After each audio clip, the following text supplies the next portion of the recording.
It is the 6th of February in the year 2015. I'm Alex Ansary. Thank you for tuning in to this morning's podcast.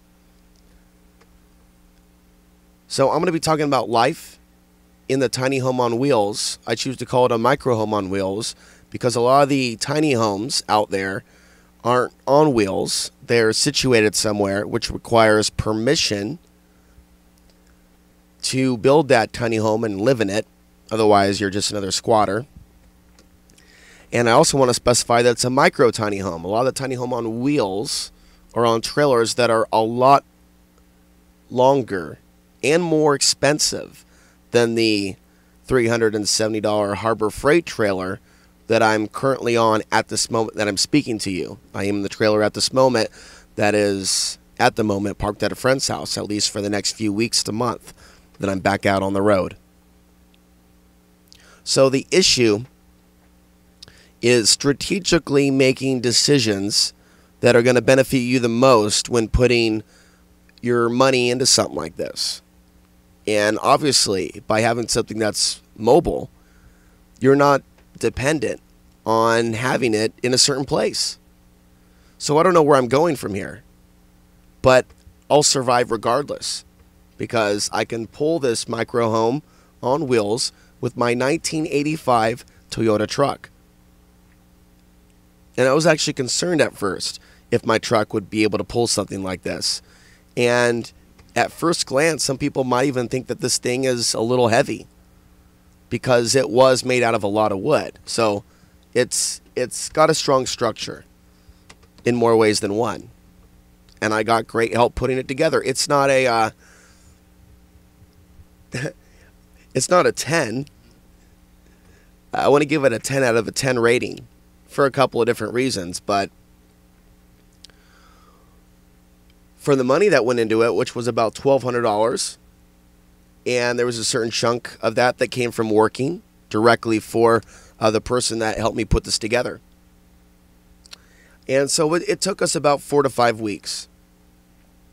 Although something like this could be done, I think, in a matter of a few days to a week, although you have certain things like glue drying and paint that you're going to have to contend with that may require a little time waiting. But if there were a couple men working together that had all the materials already, and they had all the tools, and they had a workspace, and they had the time, a couple talented individuals could put this together in a few days. And I think that a lot of people could benefit from the tiny home on wheel lifestyle. It's far more affordable to build one of these. And there's a lot of people that are hurting economically big time that simply don't have the money to put anything down on an RV, and that's it. Now, if you're downsizing from a house, or if you're selling something like an extra car, then getting an RV or an SUV is possible if there's some sort of income. When you're starting from nothing, you have to start from the ground up, and that's what I did essentially. The first thing that was purchased was the Harbor Freight trailer. And I've been asked a few times which trailer I got. I got the best one that they offer. The one that has a weight capacity of almost a ton or 1,750 pounds, okay? And this micro home that is on this trailer that's bolted onto the trailer, I don't think it weighs more than 800 pounds. In fact, it may only weigh 600 pounds. It is light enough for one person, myself, to actually pick this up off of the tongue and move it in a 180-degree manner on grass. And that's not something that I could see myself doing with another kind of trailer or even a horse trailer. They're simply too heavy.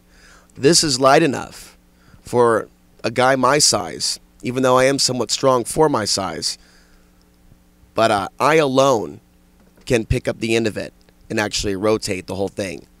So that is a benefit. Easy installation. At first, I was wondering whether my truck would even pull this thing. I was worried at first. There's no problem pulling this thing. Now, I haven't pulled this cross country. And, there are certain recommendations that you not drive at more than 55 miles an hour, and that makes sense. The extra tires for these run about $60, which when I can afford one, I will get another. At present, I don't have a spare for this. But these are really things that people should look at as a potential add-on to whatever they've got going. Even if they see it as being too small, there's a real benefit for having something that's so lightweight and so easy to install and attach to your truck and detach. And it has so many possibilities, really. Even several of these could be built and connected together. So there's a big interest in tiny homes, but the issue is having a place to actually build your tiny home. And most people don't have that kind of an option to actually put one up in someone's backyard. And there's a lot more people becoming homeless, and there's a lot less empathy. You can be someone that is known to the public and still not have somewhere to go. Many people that are homeless are affected in adverse ways. Even people that, again, have access to communities and are contributing things, they may be suffering as well, even though they're not an alcoholic. So it's not just about drug addicts. It's not just about those people that, have no family or have no skills. The problem with homelessness is so large that a lot of people are suffering, simply because a lot of people don't want to open up their home to a person that, frankly, they're afraid is going to come in, move in, and never leave and take advantage of them. And that is a real fear, and it is a fear that is somewhat justified, because we do actually live in a world where there are people that apparently will do that will move in and say, no, I'm a resident here. You're going to have to get the police to remove me. And there are people that have done that in Portland. And I've heard some of these horror stories. And the law apparently is structured to favor the squatter. I don't know that I'm going to say that was done deliberately, but there are ways that squatters can take advantage of a situation and become legal residents, at least for a period of time, until they're officially evicted through a court process, which takes time, well over a month for the full process to take its course. So there are certain factors why some people will never be allowed inside if they talk about being home free or homeless. As a social experiment, I've been doing it since I got back to Portland in March of 2014. And for most of that year, I lived in the canopy of my truck, which was miserable because I wasn't getting enough sleep, too much light exposure, which really toys with your melatonin production in your brain. People need to get enough sleep. And a YouTube viewer offered to help me build a camper for my canopy. And we were discussing the idea. We were looking at YouTube, and we came around the videos for the teardrop campers. And so right away I'm thinking that's what we should build, a teardrop camper. And this is very similar to a teardrop camper, although it's not exactly the same shape. This is more of a square shape, which is much more functional for what I'm using it for, which for the most part is using it as a room where I'm using my computer. And right now I'm using a microphone that isn't a very good microphone. I'd like to get a better microphone, but I've got just the tools, enough of the tools that I need to get the job done, to get the podcast done, to get the video done. And I think that's amazing that I'm able to come to you free of charge on a regular basis and share with you so much. I think that's amazing. And I really don't know where I'm going from here, by the way. It's just a matter of having a place to park or having things to do in Portland. And it's really feeling like I'm off the grid or living the desert life within the city. You know, I'm living in a very isolated way, focusing on my own thing, other than the fact that I live in a city full of a whole lot of people. And it just happens to be the #1 city for people to move to. So maybe I'm here for a reason. I don't know whether I'm going to be going to Colorado in a few months. It depends on if I have the money to get out of here. And if it depends on whether I have anything going on in Portland. I'm willing to stay another year And I definitely seen a value in doing another year of Access TV. And I'm glad to be able to have that studio to work out of. Not literally in a sense work for money. It's not bringing in any income at this time. But I enjoy doing it. I enjoy connecting with the community, which is why I vowed to talk about a lot more local issues in the time that I remain in Portland. And even though I sound kind of pissed off or angry sometimes when I discuss some of the more unconscious aspects of our city, I'm really trying to do it in a way to where I'm being helpful and providing advice, because I definitely see a root cause behind some of the social ills and problems that Portlandia is experiencing at this time. And I just want to be like a big brother, a person that's giving insight into a city that I know too well, so well that I left it for a reason in 2011, and I felt almost compelled to come back, which is what I did in 2014. And I've sacrificed this whole year to a certain degree, living in the canopy in the back of my truck, restarting my show, and just moving forward anyways. And I'm willing to put another year into it if there are signs that this is the place that I should be. And it would be great to find or be offered a job at a warehouse, even for minimum wage, just to be doing something several days a week. But this video isn't about that.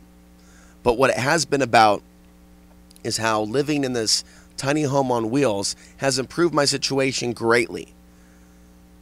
And here I am talking to you on a computer. I have the private space and I got lights on, and fortunately I'm at a friend's house where at the moment I'm plugged in with internet.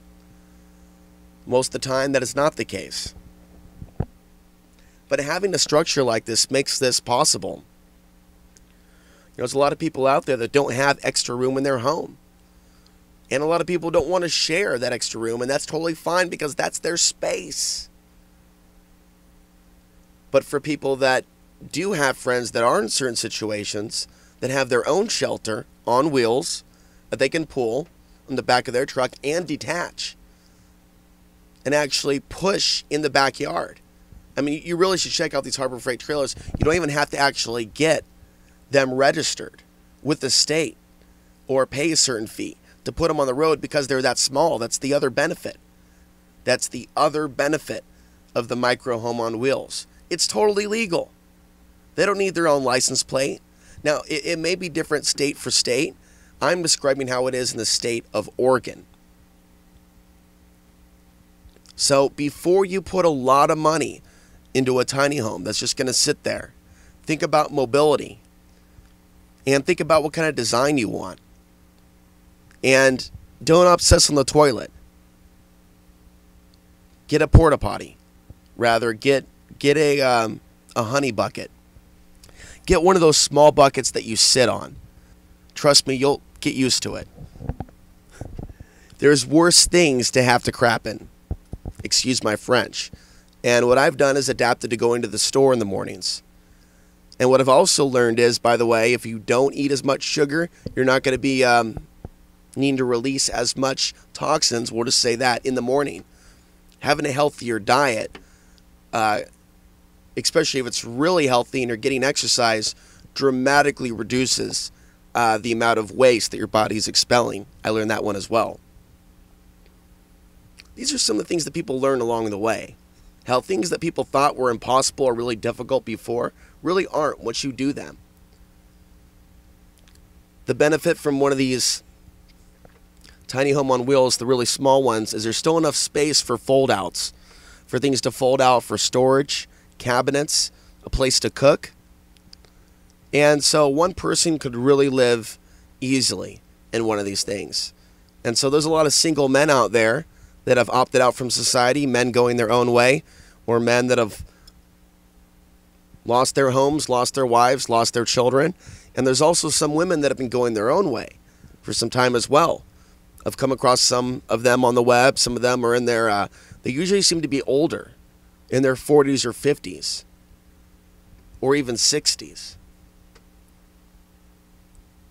I notice, seriously, more older women that are going their own way than younger. Society sometimes isn't very nice to some of us men and women. And for lots of different reasons, men and women are going their own way.